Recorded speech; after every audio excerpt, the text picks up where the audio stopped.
My dear students, आज हम class 12 में general studies paper 1 mains exam की प्रिपरेशन कैसे की जाती है और उसका डिटेल सिलेबस कंटेंट के साथ वो मैं आपको बताऊंगा। तो चलिए देखते हैं। पेपर फर्स्ट जनरल स्टडीज़ का जो है टोटल 250 मार्क्स का होता है।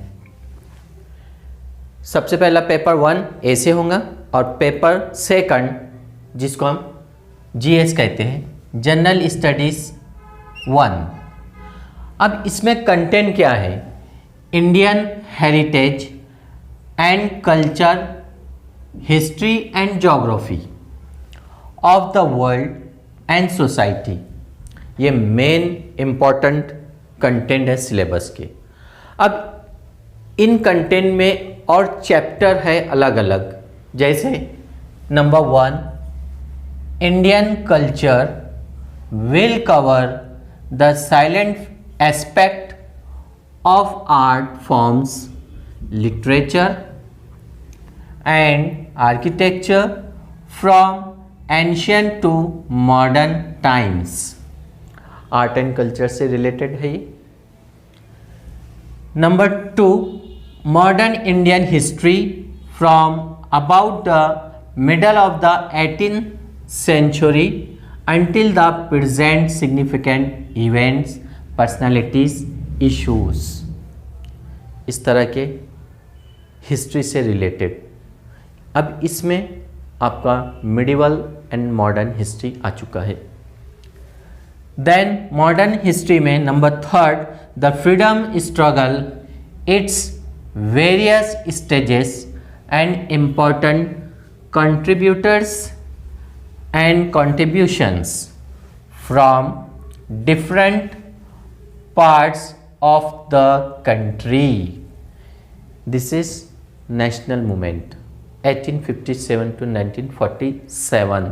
Okay, then number 4 post independence, consolidation and reorganization within the country.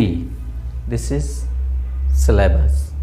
Number 5 history of the world will include events from the 18th century such as industrial revolution, world wars, withdrawal of national boundaries, colonization, political philosophies like communism, capitalism, socialism, etc.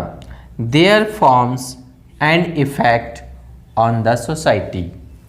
ये रहा आपका paper second general studies 1 250 marks, और ये mains exam descriptive होता है। Number 6 salient features of Indian society, diversity of India.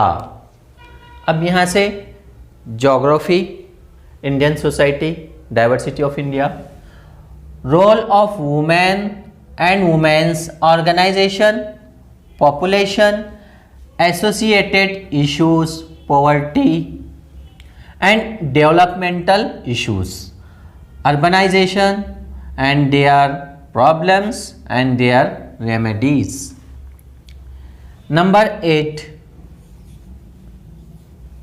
effects of globalization on Indian society। Next number 9 social empowerment, communalism, regionalism and secularism। Okay, number 10 silent features of world's physical geography। इससे पहले video में मैंने आपको बताया था class 11 में कि geography की स्टडी के लिए आपको सबसे पहले 6 to 12 NCERT रीड करना है। देन फिजिकल ज्योग्राफी सर्टिफिकेट गोचिलिया and DR Khullar sir world geography, and Indian geography के लिए आपको माजिद हुसैन सर की ये बुक्स रेफ़र करना होगी। तो आपका ये सिलेबस इसमें कवर हो जाएगा।